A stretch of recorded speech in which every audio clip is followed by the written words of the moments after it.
Hi guys, welcome to our day 6 video for TNPSC Group 4 and Lab Assistant. நம்ம already சொல்லிருந்தோம் இது Target Group 4 and Lab Assistant. So நம்ம இந்த Target Group 4 and Lab Assistantக்கு பாத்தீங்கன்னா 6th to 10th book வரையும் நம்ம நல்லா prepare ஆகி இருக்கணும். So இந்த டெஸ்ட் டே 6ல இருந்து நான் என்ன ஒரு பிளான் வச்சிருக்கேன்னா நம்ம ஒரு 5 வீடியோஸ் கூட பார்க்கலாம், பொறுமையாவே பார்க்கலாம். ஆனா நம்ம ஒரு புக்கை கொஞ்சம் தரவு பண்ணணும், இம்பார்ட்டன்ட் क्वेश्चंस தரவு பண்ணணும். So இப்போ நீங்க 6th டேல இருந்து 10th டே வரையும் எதை பத்தி பார்க்க போறீங்கன்னு பாத்தீங்கன்னா உங்களுடைய 6th புக்கினுடைய இம்பார்ட்டன்ட் क्वेश्चंस தான் பார்க்க போறீங்க. Combined science and social. So நான் ஹெட்டிங் வந்து காமனா சயின்ஸ் அண்ட் சோஷியல்னு கொடுத்துறேன். அதுல சயின்ஸ் क्वेश्चंसும் இருக்கும், சோஷியல் சயின்ஸ் क्वेश्चंसும் இருக்கும். சப்போஸ் இந்த டே 6ல full and full social science இருந்ததுனா சயின்ஸ் क्वेश्चंस இதுக்கு மேல வர அந்த டே 10 குள்ள எதனா ஒரு வீடியோஸ்ல வந்துரும், கண்டிப்பா வந்துரும். சோ இம்பார்ட்டன்ட் क्वेश्चंस தாங்க கவர் பண்ணுவோம். சோ ரெண்டுமே படிச்சு வச்சுக்கோங்க. ஏன்னா நம்ம குரூப் 4 னு பாக்கும்போது சோஷியல் சயின்ஸும் கொஞ்சம் இம்பார்ட்டன்ட் தானே. ஆனா லேப் அசிஸ்டன்ட் ஃபோக்கஸ் பண்ணும்போது சயின்ஸ் மட்டும் தான் இம்பார்ட்டண்டா இருக்கும். ஸோ அதை நல்லா ப்ரிப்பேர் பண்ணிக்கோங்க. ஆல்ரெடி நான் சொல்லி இருந்தேன் ஆன்லைன் கிளாஸஸ் வந்து குரூப் 4க்கு தொடங்கி போயிட்டு இருக்கு. மேபி நீங்க ஜாயின் பண்ணணும்னு நினைச்சீங்கன்னா கீழே டிஸ்பிளே ஆகிற அந்த நம்பருக்கு கான்டாக்ட் பண்ணி ஆன்லைன் கிளாஸஸ் வந்து ஜாயின் பண்ணிக்கோங்க. பிகாஸ் ஆன்லைன் கிளாஸஸ்ல நீங்க படிக்க ஸ்டார்ட் பண்ணிட்டீங்கன்னா தான் நோட்டிஃபிகேஷன் வர வரையெல்லாம் வெயிட் பண்ண வேணாம். நம்ம ப்ரிப்பரேஷன் இப்போதுலேருந்து ஸ்டார்ட் பண்ணாதான் ரேஸ்ல நம்மளால முன்னாடி வர முடியும். ஸோ எல்லாருமே ஒரு ரேஸ்ல தான் பார்ட்டிசிபேட் பண்றோம். அதை ஞாபகத்தில் வச்சுட்டு படிக்க ஸ்டார்ட் பண்ணுங்க guys. ஓகே, நம்ம டைம் வேஸ்ட் பண்ணாம நம்ம வீடியோக்குள்ள போயிடலாம். ஃபர்ஸ்ட் क्वेश्चन வந்து பாத்தீங்கன்னா who was the first emperor to announce as early as 3rd century BC that the state would not prosecute any religious section?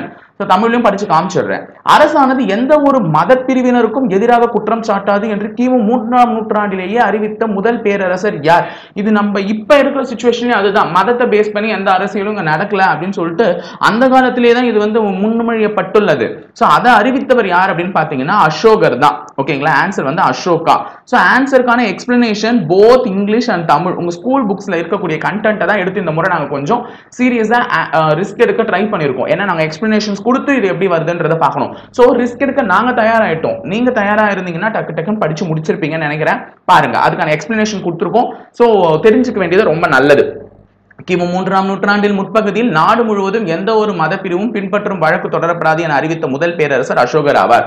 அவருடைய 12வது பாறை கல்வெட்டில் அனைத்து மத பிரிவினையும் சகித்துக் கொள்வது மட்டுமல்லாமல் அவர்கள் மீது மிகுந்த மரியாதை செலுத்தும் மனநிலையையும் வளர்க்க வேண்டும் என்று வேண்டுகோளை அவர் விடுத்துள்ளார். இதன் மூலமா அது ப்ரூஃப் ஆகப்படுது. அப்ப second question, consider the following statements about the Brasilia Declaration. So Brasilia பிரகடனம் தொடர்பாக பின்வரும் கூற்றுகளை கருத்தில் கொள்க. அதில் வந்து எது சரியான கூற்று, அதாவது which of the statement is correct அப்படின்றது உங்களை சொல்ல சொல்லிருக்காங்க. So it was about the road safety. அது வந்து ஒரு சாலை பாதுகாப்பு பற்றிய பிரகடனமா அப்படின்னு கேட்டாங்கன்னா எஸ், ஆமா. பிரேசிலியா டிக்ளரேஷன்ன்றது வந்து ரோட் சேஃப்டியை பத்தினது தான். இந்தியா சைன் தி டிக்ளரேஷன் இன் 2012 அப்படின்னா இல்ல. இத வந்து இந்தியா வந்து எப்போ இதுல கையெழுத்து போட்டுச்சுன்னு பாத்தீங்கன்னா 2015. ஓகேங்களா, சோ அந்த ரெண்டாவது ஸ்டேட்மெண்ட் வந்து தவறு, முதல் ஸ்டேட்மெண்ட் மட்டும் தான் சரி. ஆன்சர் அப்ப ஒன்று மட்டும் தான் சரியானது. ஓகேங்களா, சோ அதற்கு தான் இந்த எக்ஸ்பிளனேஷன்ஸ் கொடுத்திருக்கோம். சோ PDF கொடுப்போம், அதை டவுன்லோட் பண்ணி படிச்சுக்கோங்க. Okay, good. Okay, third question, which of the following is the most translated document in the world? எல்லாருக்குமே தெரியும் ஆப்ஷன் என்ன அப்படின்னு சொல்லிட்டு. ஓகேவா, என்ன அப்படின்னு கேட்பாங்க. எல்லாரும் திருக்குறள்னு ஒண்ணு வச்சதுனால திருக்குறள் பக்கம் போயிடுவீங்க. அது கிடையாதுங்க. பின்வருவன மற்றும் உலக அளவில் அதிகம் மொழிபெயர்க்கப்பட்ட ஆவணம் எது அப்படின்னு பாத்தீங்கன்னா உலகளாவிய மனித உரிமைகள் பிரகடனம், அதாவது universal declaration of human rights அப்படின்றது தான். 185 நாடுகளுக்கும் மேற்பட்ட நாடுகளில் இதனுடைய அரசியலமைப்பு கொள்கை இதுல இணைக்கப்பட்டுள்ளதுனால 500க்கும் மேற்பட்ட மொழிகளில் இது மொழிபெயர்க்கப்பட்டுள்ளது. அதாவது இந்த ஒரு அரசியல் பிரகடனத்துல இந்த உரிமைகள், மனித உரிமைகள், இதுதான் வந்து ஹியூமன் டிக்ளரேஷன், இதுதான் இருக்கணும். ஒரு மனிதர்களாக பிறந்தால் இந்த அடிப்படை உரிமைகள் அவர்களுக்கு கிடைக்க பெறணும் அப்படின்னு சொல்லிட்டு சட்டம் இயற்றும் பொழுது 185 கண்ட்ரீஸ், அதாவது நம்ம இந்தியாவில் வந்து என்ன அடிப்படை உரிமைகள், ஒரு மனிதனா இந்தியாவில் பிறந்துட்டனா உனக்கு என்னென்ன அடிப்படை உரிமைகள் இந்த மனிதனுக்கு கிடைக்கணும்ன்ற அரசியலமைப்பு வரையறுத்து சொல்லுது. இதே மாதிரி சில வெவ்வேறு கண்ட்ரீஸ்ல சொல்றதுக்கு இருக்கு. சோ அந்த மாதிரி கண்ட்ரீஸ்ல இருக்கக்கூடிய எல்லா ஒரு தொகுப்பு, ஒரு 185 நாடுகள் இருக்கக்கூடிய ஒரு தொகுப்பு தான் இந்த புக்கு. இதை வந்து கிட்டத்தட்ட 500 மொழிகளையும் மொழிபெயர்த்து இருக்காங்க. சோ அதற்கான எக்ஸ்பிளனேஷன்ஸ் கொடுத்துட்டோம். சோ ஆன்சர் பார்த்துட்டீங்க. அடுத்தது fourth क्वेश्चन என்னன்னு பாத்தீங்கன்னா consider the following statement about the motor vehicle act. அதாவது மோட்டார் வாகன சட்டம் தொடர்பாக பின்வரும் வாக்கியங்களை கவனிக்க. It was passed by the parliament in 19 okay it was passed by the parliament in 19 good ஒரே நிமிஷம் கீழே போயிடுச்சு. ஓகே, இது வந்து பார்லிமெண்ட்ல எப்ப பாஸ் ஆச்சுன்னா 1989ல பாஸ் ஆச்சுன்னு சொல்றாங்க. அது வந்து சரியான்னு பார்த்தா எனக்கு தெரிஞ்சு அது சரியில்லை. பார்லிமெண்ட்ல எப்ப பாஸ் ஆச்சுன்னா 1988ல பாஸ் ஆயிருக்கு. சோ இது தவறான statement. It came force into 1990 அப்படின்னு சொல்றாங்க. அதாவது இந்த வருஷம் பில் பாஸ் ஆனா அடுத்த வருஷம் அது நடைமுறைக்கு வந்துடும் எப்பவுமே. ஆனா அதுவும் தவறு. நமக்கு 1988ல பாஸ் ஆயிருக்கு பில். அப்ப நடைமுறைக்கு வந்த ஆண்டு வந்து 1989. சோ இரண்டு ஸ்டேட்மெண்ட்டுமே தவறு. அப்ப இரண்டுமே சரியில்லை என்பதுதான் சரியான பதில் அப்படின்னு சொல்லிட்டு முடிச்சுக்கலாம். அடுத்தது 5th question.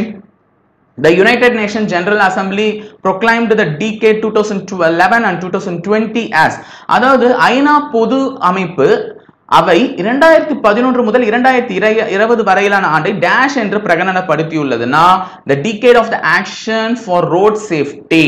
ஓகேங்களா, சாலை பாதுகாப்பு நடவடிக்கைகளின் 10ஆண்டு அப்படின்னு சொல்லியிருக்காங்க. இந்த 10 வருஷத்தை ஒரு டிகேட், அதாவது வந்து டிகேட்னாலே 10 வருஷம். அந்த 10 வருஷத்தை ஒரு குறிப்பிட்ட இதுல சொல்லுவாங்க.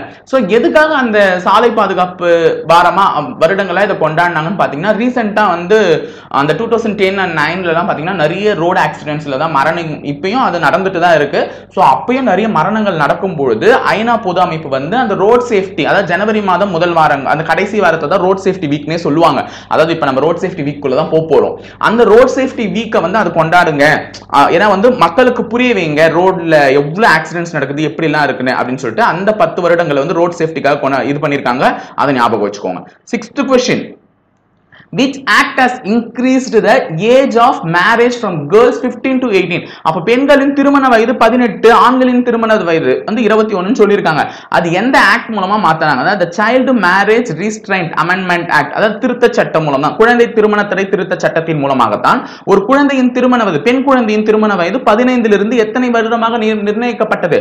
18. அப்பெல்லாம் வந்து 15 இருந்துச்சு. அப்ப 1978க்கு முன்னாடி எல்லாம் அந்த சட்டத்தை திருத்தத்துக்கு முன்னாடி 15 வயசுலயே பொண்ணுங்களுக்கு கல்யாணம் பண்றதுக்கான எலிஜிபிலிட்டி. ஆனா அந்த அளவுல அந்த மெச்சூர்னஸ் இருக்குமான்னு தெரியல. சோ அப்பதான் வந்து திருத்தி அந்த சட்டத்தை திருத்தி வந்து என்ன பண்ணிருக்காங்க, 18 உயர்த்தி இருக்காங்க. அடுத்து 7th question. Which among the following king did not allow Jainism? அதாவது கீழ்காணும் அரசர்களில் சமண மதத்தினை பின்பற்றாதவர் யார்? ஓகேங்களா, பிந்துசாரர். அப்ப மத்தவங்க எல்லாம் சமண மதத்தை பின்பற்றியவர்கள். பிந்துசாரர் மட்டும்தான் எந்த மதத்தை பின்பற்றாதவர்? சமண மதத்தை பின்பற்றாதவர். அப்ப சமண மதத்தை பின்பற்றிய அரசர்கள் பேர் இங்க கொடுத்திருக்காங்க பாருங்க. சந்திரகுப்த மௌரியர், கலிங்கத்து காரவேலன், கூன் பாண்டியன், முதலாம் மகேந்திரவர்மன், பல்லவன் அப்படின்னு சொல்லியிருக்காங்க. சோ இதெல்லாம் தெரிஞ்சு வச்சுக்கோங்க guys, ரொம்ப ரொம்ப இம்பார்ட்டன்ட். அடுத்து 8th question பாத்தீங்கன்னா, consider the following regard Tolkappiyam. தொல்காப்பியத்தை பற்றிய ஒரு சரியான கூற்றுகளை கருத்தில் கொள்கன்னு சொல்லியிருக்காங்க. Tolkappiyam is a work on Tamil grammar. ஆமா, எல்லாருக்குமே தெரிஞ்ச ஒண்ணுதான் தமிழ் கிராமர். தொல்காப்பியம் என்பது ஒரு தமிழ் இலக்கண நூல். அப்ப அது சரியானது. It presents the quality of Tamil language and the culture of Tamil people. அது சங்ககால தமிழ் மக்களின் மொழி பண்பாடு ஆகியவற்றின் உயர்தரத்தை சுட்டிக்காட்டுகிறதுனா அதுவும் சரியான ட்ரீட்மெண்ட் தான். ஆமா, தொல்காப்பியம் தான் வந்து ஒரு மனிதர்களினுடைய பண்பாடு, நாகரிக வளர்ச்சி, அவங்களுடைய மொழி எப்படி இருந்துச்சுன்னா காமிச்சிச்சு. அப்ப ரெண்டுமே சரிதான். ஆன்சர் வந்து இரண்டும் சரி. ஓகே. அடுத்து 9th question. Which among the following sites are Paleolithic sites? அதாவது பழைய கற்காலம். இந்த ஏஜ் வந்து என்னன்னு பாத்தீங்கன்னா பழைய கற்காலம் சொல்லுவாங்க. அவர்கள் வாழ்ந்த இடங்கள் என்னென்ன அப்படின்னு கேட்டிருக்காங்க. சோ அவர்கள் வாழ்ந்த இடங்கள் என்னென்னு பாத்தீங்கன்னா பிம்பெட்கா இது அவர்கள் வாழ்ந்த இடம் தான். அடுத்தது ஹங்சாய் பள்ளத்தாக்கு வேலி, அதுவும் அவர்கள் வாழ்ந்த இடம் தான். ஆதிச்சநல்லூர் வந்து அவர்கள் வாழ்ந்த இடம் இல்ல. இப்ப கீழடி அகழ்வாராய்ச்சி நடக்கும் பொழுது பழைய கற்கால மக்கள் அங்க வாழ்ந்ததா அதுல வந்து புலப்பிக்கப்படல. அப்போ அதிரம்பாக்கம். சோ 1, 2, 4. அப்ப answer option B 1, 2, 4. Okay. 10th question உடைய answer. During which period sharp stone tools, wheel parts and metals were first introduced? எந்த காலகட்டத்தின் போது கூர்மையான கற்களாலான கருவிகள், சக்கரம், பானைகள் மற்றும் உலோகங்கள் ஆகியவை முதலில் பயன்படுத்தப்பட்டன அப்படின்னு பாத்தீங்கன்னா புதிய கற்காலத்தின் அப்பதான். ஏன்னா இன்ட்ரோடக்ஷன் ஆஃப் ஸ்டோன்ஸ் அப்படின்னு சொல்லும் போது அதாவது கற்களை வைத்தே கருவிகளை உருவாக்க. நம்ம கூட சொன்னீங்க பல்லாவரம், அதாவது ரீசெண்டா வந்து சென்னையில வந்து எங்க அதை கண்டுபிடிக்கப்பட்டது, அதாவது கற்களை வச்சே கருவிகள். கோடாரி நம்ம வந்து எதுல பார்த்திருப்போம், இரும்பை வச்சு பார்த்திருப்போம், எதனா ஒண்ணு வச்சு பார்த்திருப்போம். ஆனா அந்த காலத்துல எல்லாம் அது வந்து ஒரு பெரிய பெரிய கல்லை வச்சே ஒரு கோடாரி அந்த மாதிரி சில வித ஆயுதங்கள் எல்லாம் செஞ்சு பயன்படுத்திட்டு இருப்பாங்க. அந்த ஆயுத கிடங்குகள்ல இருந்த இடம் வந்து பல்லாவரம் அப்படின்னு சென்னையில நம்ம பார்த்திருப்போம். சோ அந்த மாதிரி இதெல்லாம் வந்து ஐட்டம்ஸ் எல்லாம் எப்ப கண்டுபிடிக்கப்பட்டுச்சுன்னா புதிய கற்காலத்தை அப்பதான் கண்டுபிடிச்சது. ஏன்னா புதிய கல்லை வச்சுதான் நல்லா செய்யலான்ற மாதிரி ஞாபகம் வச்சுக்கோங்க. அப்போ மெட்டல்ஸ் அதெல்லாம் வச்சு கல்லை வச்சே ஒரு உருவானதெல்லாம் எங்கன்னு கேட்டாலே எல்லாமே புதிய கற்காலத்தை சார்ந்ததுதான். அப்போ 11வது கேள்வி இல்லைங்களா? Okay, which among the following is incorrect regarding Jainism? அதாவது பின்வருவனவற்றுள் எது வந்து சமண மதத்தை குறித்த கீழ்காணும் கூற்றுகளில் தவறானது எதுன்னு கேட்டிருக்காங்க. First Tirthankara was called ஆதித்யநாதா and ரிஷபத் தேவா. ஆமா, முதல் தீர்த்தங்கர்களை என்னன்னு சொல்லுவாங்கன்னா ஆதிநாதர்னு சொல்லுவாங்க. அதாவது அவர் தான் வந்து ஃபர்ஸ்ட் ஸ்டார்ட் பண்ணாரு அந்த தீர்த்தங்கர்கள்னு சொல்லிட்டு ஆதிநாதர்னு சொல்லுவாங்க, இல்லனா என்னன்னு சொல்லுவாங்க ரிஷபதேவர்னு சொல்லுவாங்க. அப்ப அது சரியான ட்ரீட்மெண்ட் தான். ஆதிநாதா gave a strong formation of Jainism. அதாவது சமய வலுவான நிலைக்கு மாற்றியவர் ஆதிநாதர் ஆவார்னா அது தவறு. ஏன்னா எல்லாருமே வந்து இது பண்ணவங்க தான். ஆனா அதுல மகாவீரர் அப்படின்னு சொல்லிட்டு அந்த தீர்த்தங்கர்ல ஒருத்தர் இருப்பாரு, அவர் தான் வந்து அதிகப்படியான ஜைனிசம் வந்து பரவறதுக்கு முக்கிய காரணமா இருந்தவரே. அதனால சோ அது வந்து என்ன அப்படின்னு பாத்தீங்கன்னா தவறானதுதான். அப்போ இரண்டாவது ஸ்டேட்மெண்ட் தான் எனக்கு தெரிஞ்சு தவறு. ஓகே, இரண்டாவது ஸ்டேட்மெண்ட் தவறு. மூன்றாவது வர்தமான் மகாவீரர் வாஸ் தி லாஸ்ட் தீர்த்தங்கரார்னா கரெக்ட். அதே மாதிரி Jainism stressed that no one should kill and living creature. ஆமா, யாருக்கும் தீங்கு விளைவிக்க கூடாது. அதாவது அவங்க எல்லாம் பாத்தீங்கன்னு வச்சுக்கோங்க, அந்த சமண துறைவர்கள்லாம் ஒரு மயிலருகை வச்சு ரோட கூட வரிடிட்டே தான் போவாங்க. ஏன்னா அவங்க தெரியாம ஒரு எறும்போ இல்ல சிறு பூச்சிகள் இருந்தா கூட அவங்களுக்கு கூட துரோகம் நினைக்க கூடாது, வாயில வந்து ஒரு மாஸ்க போட்டுட்டு தான் போவாங்க. காரணம் என்னன்னா எதிரில இருந்து காற்றில் வரக்கூடிய ஒரு கிருமிகள் கூட நம்மளால வந்து பாதிப்படையக்கூடாது அப்படின்னு நினைப்பாங்க. சோ எந்த விதமான ஒரு லிவிங் கிரியேச்சருக்கும் அவங்க வந்து என்ன பண்ணக்கூடாது, துரோகம் பண்ணக்கூடாது, தீங்கு இழைக்கக்கூடாதுன்னு நினைப்பாங்க. அப்ப 3 கரெக்ட், பி மட்டும் தான் தவிர, ஆன்சர் பி. ஓகே, அடுத்தது 12th question. Match the list 1 with list 2 ன்னு சொல்லிருக்காங்க. சோ ஜீனசேனா அப்படின்னா அது எதனுடைய தொடர்புடையதுன்னா ஜீனசேனர் வந்து தொடர்புடையவர் வந்து பாத்தீங்கன்னா இதோ இங்க எக்ஸ்பிளனேஷன்ல கரெக்டா கொடுத்துட்டு இருக்கேன். பார்சவ உதயாவுடன் தொடர்புடையவர். சோமதேவா வந்து கதா சரிதா சகாரம். அடுத்ததா அமோக வர்ஷா வந்து கவிராஜ மார்கா. பாஸ்கராச்சாரியா வந்து சித்தாந்த சிரோன்மணியம். ஓகே, இவங்களுடன் தொடர்புடையதுதான் இதுன்னு சொல்லியிருக்கேன். ஸோ ஆன்சர் ஆப்ஷன் வந்து பி ஆப்ஷன் 3 on 2 4. இது மேட்ச் த ஃபாலோவிங் மட்டும் பார்த்துக்கோங்க. ஆனால் இம்பார்ட்டன்ட் குரூப் 4 எல்லாம் கேட்கறதுக்கு வாய்ப்பு இருக்கு. 13வது question. 13. Okay, consider the following statement regarding the city plan of Indus Valley civilization. சிந்து சமவெளி நாகரிகத்தின் நகர அமைப்பு திட்டம் குறித்து கீழ்காணும் கூற்றுகளை கருத்தில் கொள்கன்னு சொல்லியிருக்காங்க. என்ன சொல்லியிருக்காங்க அப்படின்றத பாருங்க. The upper town on the eastern side was used by administrators. அதாவது நிலப்பகுதி ஆட்சியாளர்கள் பயன்படுத்தி இருப்பாங்க. அப்பெல்லாம் ஒவ்வொரு நிலப்பகுதி ஒவ்வொருத்தர வந்து ஆட்சி புரிவாங்கன்னு சொல்லியிருப்பாங்க. நீங்களே பார்த்திருப்பீங்க, பாஞ்சாரங்குறிச்சி என்ற நிலப்பகுதியை கட்டைபொம்மன் ஆட்சி பண்ணார் அப்படின்லாம். அந்த மாதிரி வந்து இருக்கும்போது கிழக்கு பகுதியில் இருந்த நகரின் உயர்ந்த நிலப்பகுதியை ஆட்சியாளர்கள் பயன்படுத்தினார்கள் அப்படின்னு சொல்லும் பொழுது அது சரியான இதுதான். அடுத்தது மேற்கு பகுதியில் இருந்த நகரின் தாழ் நிலப்பகுதியானது பொதுமக்கள் வசிக்கும் இடமாக இருந்ததுன்னா எஸ், அதுவும் கரெக்ட் தான். ஸோ ஆன்சர் வந்து ரெண்டுமே. அப்போ வந்து உயர்மட்ட பகுதியில வந்து அந்த காலத்துல ஆட்சியாளர்கள் இருந்துட்டும் தாழ்மட்ட பகுதியில வந்து மக்கள் இருந்தும் தான் வசிச்சாங்க. அதுதான் அந்த காலத்துல நடந்தது. அப்ப இரண்டுமே சரியானதுதான். அடுத்தது, who among the following are the prominent Chola rulers in Sangam period? எல்லாருக்குமே தெரியும், கீழ்காண்பவர்களில் சங்க காலத்தின் போது புகழ்பெற்ற விளங்க சோழ அரசர்கள் யார் யாருன்னு பாத்தீங்கன்னா அந்த சோழ அரசர்கள் வந்து கரிகால வல்லவன், அதுதானே கரிகால வல்லவன் தானே, கரிகால் வல்லவன். அடுத்தது கோச்செங்கனன், பெருநார்கிள்ளி, இளநர்கிள்ளி அப்படின்னு சொல்லியிருக்காங்க. ஆனா ஆக்சுவலா வந்து என்ன கோட்ஸ் அப்படின்னு பாத்தீங்கன்னா இவங்க 4 மன்னர்கள்ல யார் யாரு அப்படின்னு கேட்டிருக்காங்க. எல்லாருமே அந்த காலத்துல வந்து புகழ்பெற்று விளங்கிய சோழ மன்னர்கள் தான். பேர் கொடுத்திருக்காங்க பாரு, யார் யாரெல்லாம் முக்கியத்துவம் பெற்ற சோழ அரசர்கள் சொல்லிட்டு. இளஞ்சை சென்னி, கரிகால் வல்லவன், கோச்செங்கனான், கிள்ளி வல்லவன், பெருநர்கிள்ளி. சோ இந்த மாதிரி அரசர்கள் பேர் வந்துச்சுன்னா அது ஆன்சர், அது ஞாபகம் வச்சுக்கோங்க. அடுத்தது 15th கொஸ்டின் வந்து பாத்தீங்கன்னா which among the following comes under eightfold paths of Buddhism? எலைட்னு சொல்லிட்டேன் ஒரு ஞாபகத்துல. 8fold paths of Buddhism. அப்ப புத்திசத்துல வந்து எண்வகை கொள்கைன்னு ஒண்ணு இருக்கு, எண்வகை வழின்னு. அந்த புத்த மதத்தில் உள்ள அந்த எண்வகை வழியை சேர்ந்தவை எவைன்னு கேக்குறாங்க. 1 ரைட் பிலீஃப், அது கரெக்ட் தான். அந்த எண்வகை கொள்கையை இங்கே கொடுத்துட்டு இருக்கேன். ஓகேவா, எண்வகை கொள்கை கொடுத்திருக்கேன். நல்ல நம்பிக்கை இருக்க வேண்டும், நல்ல வாழ்வு பெற வேண்டும், நல்ல முயற்சி இருக்க வேண்டும், நல்ல எண்ணம், நல்ல சிந்தனை, நல்ல தியானம், நல்ல பேச்சு, நல்ல செயல். சோ இது எல்லாமே இருக்கணும். அப்ப 8fold path of Buddhism வந்து இங்கிலீஷ்லயும் இங்க கொடுத்திருக்கேன். சோ ஆன்சர் வந்து இங்க கொடுத்திருக்கிற எல்லாமே கரெக்ட் தான். சோ ஆன்சர் வந்து ஆல் ஆஃப் த. ஓகேவா, அடுத்தது 16th question. Who developed the earliest form of writings? எழுத்துக்களின் ஆரம்ப கால வடிவத்தை உருவாக்கியவர்கள் யார் அப்படின்னு பாத்தீங்கன்னா சுமேரியர்கள் தான். சுமேரியர்கள் தான் வந்து earliest form of writing was developed by சுமேரியர்கள். அதாவது முதல் எழுத்து வடிவம்.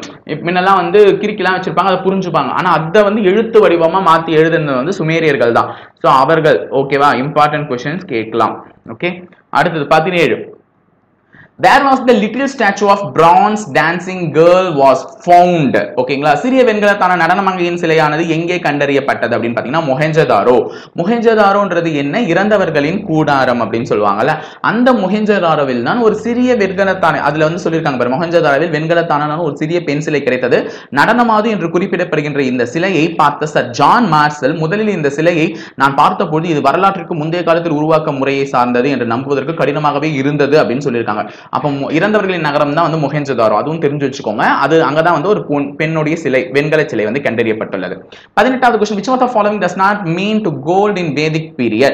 பின்வருவனவற்றுள் வேத காலத்தில் தங்கம் என்பதை குறிக்காதது எது? அப்ப தங்கத்தை வந்து என்னென்னலாம் சொல்லலாம் அப்படின்றத வந்து தெரிஞ்சுக்கிட்டீங்கன்னா நீங்க வந்து ஈஸியா அதை பண்ணுவீங்க. ஷியாமான்றது தான் தங்கத்தை குறிக்காத ஒரு பெயர். ஓகேங்களா, அது தெரிஞ்சு வச்சுக்கோங்க. மெட்டல்ஸ் நவுன் ரிக்வேத காலத்தில் அறிந்திருந்த உலோகங்கள் என்ன? தங்கம்னா ஹிரண்யா, இரும்புனா ஷியாமா, தாமிரம் செம்புனா அர்ஹயஸ் அப்படின்னு சொல்லுவாங்க. சோ ஷியாமான்றது வந்து இரும்ப குறிக்கிறது, அப்ப தங்கத்தை குறிக்க கூடாத ஒரு பெயர், அதுதான், அது ஞாபகம் வச்சுக்கோங்க. அடுத்தது 19th, match the list 1 with list 2. அங்க நான் எக்ஸ்பிளனேஷன்லயே கொடுத்துட்டு இருக்கேன். ஷபா அப்படின்னா மூத்தோர்களை கொண்ட மன்றத்தின் பெயர் தான் ஷபா. சபா அப்போ வந்து சொல்லுவாங்க கிராம சபா அப்படின்னா மூத்தோர்களை கொண்ட ஒரு இவங்க பெயர் தான் என்னன்னு சொல்லுவாங்க, சபான்னு சொல்லுவாங்க. அடுத்தது சமிதினா மக்கள் அனைவரையும் கொண்ட ஒரு பொதுக்குழுவின் பெயர் தான் என்னன்னு பாத்தீங்கன்னா சமிதி. பாலி அப்படின்னா விவசாய மகசூல் மீது விதிக்கப்படும் வரி. ஓகேவா, பாலினா என்ன? விவசாய மகசூல் மீது விதிக்கப்படும் வரி.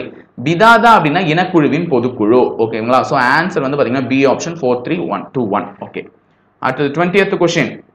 இதுக்கு மேல கொஞ்சம் ஈஸியா வந்துரும் நினைக்கிறேன். which of the following book is not a Buddhist literature? Buddhist literature பின்வரும் புத்தகங்களுடன் எது புத்த இலக்கியம் அல்லன்னு கேட்டிருக்காங்க. சோ புத்த இலக்கியம் அல்லாத புக் வந்து நன்னூல். ஓகேங்களா, Nannul is the grammar book written by Jain monk, சமண துறவி எழுதிய ஒரு புக். ஓகேவா, நன்னூல் என்ற புத்தகத்தை எழுதியவர் வந்து ஒரு சமண துறவி. ஓகே, அடுத்தது which was the first king to establish welfare state of the people? மக்களுக்காக பொதுநல அரசை நிறுவிய முதல் மன்னர் யார்? இதுவும் கேட்பாங்க கேள்வி. சோ மக்களுக்காக பொதுநல அரசியை நிறுவிய முதல் மன்னர் யார் அப்படின்னு பார்க்கும்பொழுது ஆன்சர் ஆப்ஷன் ஏ. இப்பதான் ஃபர்ஸ்ட் क्वेश्चनக்கே ஏன்னு ஒன்னு சொல்லியிருந்தேன். அது எதுக்குன்னு சொல்லியிருந்தேன். அசோகர் என்ன பண்ணியிருந்தாரு? ஏன்னா மதத்தை வந்து எதுவும் பேஸ் பண்ணிருக்க கூடாது, அந்த காலத்துல கிமு 3ஆம் நூற்றாண்டிலே அசோகர் தான் இது பண்ணான்னு சொன்னேன். சோ இந்த கேள்வி படிக்கும்போது உங்களுக்கு அந்த கேள்வி ஞாபகம் வந்துச்சுன்னா ஈஸியா நீங்க எல்லாம் பாஸ் ஆயிடுவீங்க. ஓகேங்களா, நம்ம படிச்சது நமக்கு ஞாபகம் வரணும். Ashoka was the first emperor to establish welfare state of the people. இந்தியாவில் முதல் மக்கள் நல அரசை வெல்ஃபேர் ஸ்டேட் உருவாக்கிய சிறப்பு அசோகரையே சாரும். Okay, answer A. 22nd question. According to the Periplus of the Aetherian Sea, which metal was exported from peninsular India to Rome and was subjected to duty in Alexandria? அதாவது எரித்தேரிய கடலில் Periplus என்னும் நூலின்படி எந்த உலோகமானது இந்திய தீபகற்பத்திலிருந்து Rome நாட்டிற்கு ஏற்றுமதி செய்யப்பட்டு அலெக்சாண்டிரியாவிற்கு வரிக்கு உட்படுத்தப்பட்டது அப்படின்னு பாத்தீங்கன்னா ஸ்டீல், எக். ஓகேங்களா, அதுதான் இங்க சொல்லியிருக்காங்க. சோ தீபகற்ப இந்தியாவிலிருந்து எஃகு ரோம் நாட்டிற்கு ஏற்றுமதி செய்யப்பட்டது குறித்து அலெக்சாண்ட்ரியா துறைமுகத்தில் இவற்றின் மீது வரி விதிக்கப்பட்டுள்ளது என்பது குறித்தும் பெரிப்ளாஸ் குறிப்பிடுகிறார். அதே மாதிரி எக், அந்த ஸ்டீல் பிளான்ட் வந்து இந்தியாவில் எங்க இருக்குன்னு பாத்தீங்கன்னா பிலாய் ஸ்டீல் பிளான்ட்னு சொல்லுவாங்க. அது எங்க இருக்கு அப்படின்றதும் கேள்வி கேட்கலாம். அது வந்து சத்தீஸ்கர்ல இருக்கு, அதையும் ஞாபகம் வச்சுக்கோங்க. ஓகேங்களா, அடுத்தது 23வது கேள்வி வந்து மேட்ச் தி ஃபாலோவிங் தான். நான் எக்ஸ்பிளனேஷனுக்கே போயிடுறேன், ஏன்னா அது வந்து நீங்க வந்து அப்படி படிச்சுட்டு இருப்பீங்க, அதுக்காக தான் சொல்லிடுறேன். சோ பொருந்தல் அப்படின்னா திண்டுக்கல்ல குறிக்கும், பையம்பள்ளினா நம்ம வேலூரை குறிக்கும், ஆதிச்சநல்லூர்னா தூத்துக்குடி, கொடுமணல்னா ஈரோடு. சோ இதெல்லாம் எந்தெந்த ஊர்ல இருக்குன்னு சொல்லி கேட்டுருவாங்க. தொல்பொருள் ஆராய்ச்சி தலங்கள், அது நடைபெற்ற இடங்கள்.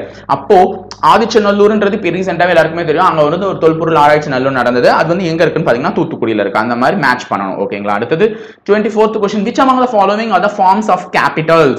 அதாவது பின்வருவதில் எவை மூலதன வகைகளாகும்? மூலதனம் போடுற வகைகள் அப்படின்னு பாத்தீங்கன்னா ஓகே, பில்டிங்ஸ். ஆமா, நம்ம பில்டிங் ஒரு பில்டிங் மேல வாடகைக்கு விட்டு அதுக்கு மூலதனம் போட்டா நமக்கு இன்வெஸ்ட்மெண்ட் கிடைக்கும். முதலீடு கூட ஒரு மூலதனம் தான். ரிசர்ச் அண்ட் ஆராய்ச்சி அண்ட் டெவலப்மெண்ட். ஆமா, இப்ப நாசால ஒருத்தர் ஆராய்ச்சி பண்றாங்க, அவங்களுக்கு நான் மூலதனம் முதலீடு போடுறேன்னா அதுவும் ஒரு மூலதனம் தான். கரெக்ட் தான். ஹியூமன்ஸ், மனிதர்கள் மேலும் நம்ம மூலதனம் செயல்படலாம். ஒரு இன்ஸ்டிடியூஷன் எடுத்துக்கிட்டீங்கன்னா வேலை செய்யற ஸ்டாஃப் மேலேயும் நம்ம போடலாம், இல்ல இஎம்ஐ எல்லாம் ஏதாவது சொல்லுவாங்க, மூலதனம் எல்லார் மேலேயும் போடலாம். ஸோ ஆன்சர் வந்து எல்லாமே தான். ஓகேங்களா, இதோ கொடுத்துருக்கேன் இங்கேயும் எக்ஸ்பிளனேஷன்ல பாத்துக்கோங்க. அதுக்கப்புறம் 25th question. which is not a character of entrepreneur? ஓகேங்களா, இவற்றுள் தொழில் முனைவோரின் தன்மை அல்லாதது எது அப்படின்னு சொல்றாங்க. என்டர்பிரினர் ஒரு தொழில் முனைவோர், அவங்களுடைய தன்மை அல்லாததுன்னா ஐடென்டிஃபை ப்ராஃபிட்டபிள் இன்வெஸ்டபிள் ஆப்பர்ச்சுனிட்டிஸ் அப்படின்னு சொல்லியிருக்காங்க. ஓகே, அது வந்து அவருடைய அதாவது லாபகரமான முதலீட்டு வாய்ப்புகளை அடையாளம் காணுதல் வந்து ஒரு தொழில் முனைவோர் செய்ய வேண்டிய ஒரு முக்கியமான வேலை. இப்ப நான் ஒரு தொழில் தொடங்குறேன்னா அதை எப்படி நான் லாபகரமா மாத்தணும்னா அதற்கான அடையாளம் தான் போகணும். சோ இங்க மார்க்கெட்டிங் பண்ணா இங்க பேனர் வச்சா எனக்கு நல்ல லாபம் கிடைக்கும், ஏன்னா அதை பார்ப்பாங்க, அட்ராக்ஷனா இருக்கும் பீப்புளுக்கு. அப்ப நம்ம லாபகரமான அதெல்லாம் கரெக்டா இருக்கணும். ஃபார்மேஷன் ஆஃப் யூனியர், சங்கங்களை உருவாக்க வேண்டும். எஸ், அது வந்து ஒரு தொழில் முனைவோருக்கு கரெக்டான இருக்கு. ஏன்னா நம்மளே எல்லாத்தையும் பார்த்துக்க முடியாது, ஒரு சங்கங்களை உருவாக்கி பார்த்துக்கணும். அப்ப புதிய கண்டுபிடிப்புகளை உருவாக்குதல், மேக்கிங் இன்னோவேஷன்ஸ், அதுவும் கரெக்ட் தான். டிசைடிங் த ரிவார்ட் பேமெண்ட்ஸ், வெகுமதி தொகையை நிர்ணயம் செய்தல் வந்து ஒரு என்டர்பிரினருக்கு சரியான இது இல்ல. ஓகேங்களா, அப்ப ஆன்சர் டி தான், அதுதான் வெளியே போகுது. 26. Which sector contributes most of the gross domestic product of our country? Gross domestic product na என்னன்ற டெஃபினிஷனை நீங்க கீழ கொடுக்க போறீங்க கமெண்ட் பாக்ஸ்ல, மறக்காம ஞாபகம் வச்சுக்கோங்க. So gross domestic product of our country is contributed by the territory sector. ஓகேங்களா, அதுவே சொல்லிட்டு இருக்காங்க. நமது நாட்டின் மொத்த உள்நாட்டு உற்பத்தியின் பெரும் பகுதியினை எந்த துறை பங்களிக்கிறதுனா மூன்றாம் நிலைத்துறை தான் பங்களிக்கிறது. அந்த மூன்றாம் நிலைத்துறையில் எது எது இருக்கு அப்படின்னு சொல்லிட்டுனா அதுல சேவை உற்பத்தி வரி எல்லாம் வரும், அதுதான், அது ஞாபகம் வச்சுக்கோங்க. அடுத்தது, which one of the following is the special feature of the moon? பின்வருவனவற்றில் எது சந்திரனின் சிறப்பம்சமாகும் அப்படின்னு கேட்டிருக்காங்க. சோ சந்திரனுடைய சிறப்பம்சம் என்னன்னா பள்ளங்கள். எல்லாருக்குமே தெரியும், கிரேட்டர்ஸ் இருக்கும். சோ மூன் வந்து ஒரு நிலையான இது கொண்டதல்ல, அங்கங்க பள்ளங்கள் நிறைய இருக்கும். சோ படத்துல எல்லாம் காமிச்சிருப்பாங்க, பார்த்திருப்பீங்க. சோ நிலவின் மற்றொரு சிறந்த தோற்றாம்சம் வந்து கிரேட்டர்ஸ் தான். இவற்றை தொலைநோக்கி வழியே காண முடியும். அதே மாதிரி அடிக்கடி விழும் எரிக்கற்களை மெட்டோரைட்ஸ் காரணமாக இப்பள்ளங்கள் தோன்றுகிறது. அங்க வந்து எரிக்கல் விடுறதுனால தான் அந்த பள்ளங்களே வருது அப்படின்னு சொல்லி எக்ஸ்பிளனேஷன் கொடுத்திருக்கேன். அடுத்து, the major reason for the drought is, வறட்சிக்கான ஒரு முக்கிய காரணம் என்ன அப்படின்னு பாத்தீங்கன்னா ரெயின்ஃபால், மழையின் பற்றாக்குறை. எல்லாருக்குமே தெரியும், மழை பொழிவு வந்து பற்றாக்குறை ஏற்படுறதுனாலதான் ஒரு வறட்சியே வருது. சோ வறட்சி என்பது தானா வராது. இப்ப கூட பரவாயில்ல பார்த்துப்பீங்க, பூமி வரத்தெல்லாம் மழை இல்லாதனாலதான் இழுக்கு அருகி போயிடுச்சு அப்படின்லாம் சொல்லுவாங்க. அந்த மழை இல்லாததுனாலதான் எல்லாமே வரும். அடுத்தது, the day and night changes in earth are caused by, எல்லாருக்குமே தெரிஞ்ச ஒரு क्वेश्चन, rotation of earth தான். பூமி தன்னைத்தானே சுற்றி கொள்வதனால தான் பூமியில இரவு பகல் அப்படின்ற ஒன்று உருவாகுது. ஓகேங்களா, சோ அது எவ்வளவு நேரத்துல சுத்துதுன்ற டைம் வந்து தெரிஞ்சு வச்சுக்கோங்க. 23 hours and 56 minutesல தான் ஒரு ரொட்டேஷன் எடுத்துக்குது பூமி சுத்தி வர்றதுக்கு. சோ அப்ப 24 மணி நேரம்னா எக்ஸாக்டா கிடையாது, 4 நிமிஷம் மீற தான் செய்யும். நம்ம தான் வந்து அந்த கவுண்ட்ல வச்சுக்கிறது இல்ல. ஆனா புவி தன்னையே சுற்றி கொள்வதன் மூலம் மட்டும்தான் இரவு பகல் மாற்றங்கள் பூமியில நிகழுது. ஓகே, அடுத்து last क्वेश्चनங்க. Okay, the core is separated from the mantle by a boundary called. புவியின் உட்கரு மற்றும் கவசம் எந்த எல்லைகளால் பிரிக்கப்படுகிறது அப்படின்னு பாத்தீங்கன்னா, புவியின் உட்கரு மற்றும் கவசம் எந்த எல்லைகளால் பிரிக்கப்படுதுன்னா குட்டன்பர்க் எல்லை, குட்டன்பர்க் டிஸ்கன்டினியூட்டி அப்படின்னு சொல்லியிருக்காங்க. அதற்கான எக்ஸ்பிளனேஷன் தான் கொடுத்துருக்காங்க. ஸோ படிக்கணும்னு நினைக்கிறவங்க இதை எடுத்து வச்சு படிச்சுக்கோங்க guys. ஓகே, ஸோ 30 questions பார்த்துருப்போம். ஸோ டே 6க்கான வீடியோ முடிஞ்சிருச்சு. ஸோ இதுல ஃபுல் அண்ட் ஃபுல் வந்து சோஷியல் சயின்ஸோட ஹிஸ்ட்ரி அண்ட் தென் கொஞ்சம் ஜியாகிரபி, ஒரு 2-3 क्वेश्चंस எக்கனாமிக்ஸ் பார்த்தோம். ஸோ இதுக்கு மேலேயும் உங்களுக்கு வீடியோஸ் வரும், சயின்ஸும் கவரா இருக்கும். கைஸ் தொடர்ந்து ஃபாலோ பண்ணிட்டே வாங்க எங்க சேனல்ல, அப்பதான் நீங்க மேற்கொண்டு பல வீடியோஸை பார்க்கறதுக்கு ப்ரிப்பரா இருக்க முடியும். So don't miss our other videos. ஓகேங்களா, ஸோ பார்த்துலாம் நெக்ஸ்ட் வீடியோ வர வந்து மீட் பண்ற வரையும் டேக் கேர், பை, தேங்க்யூ.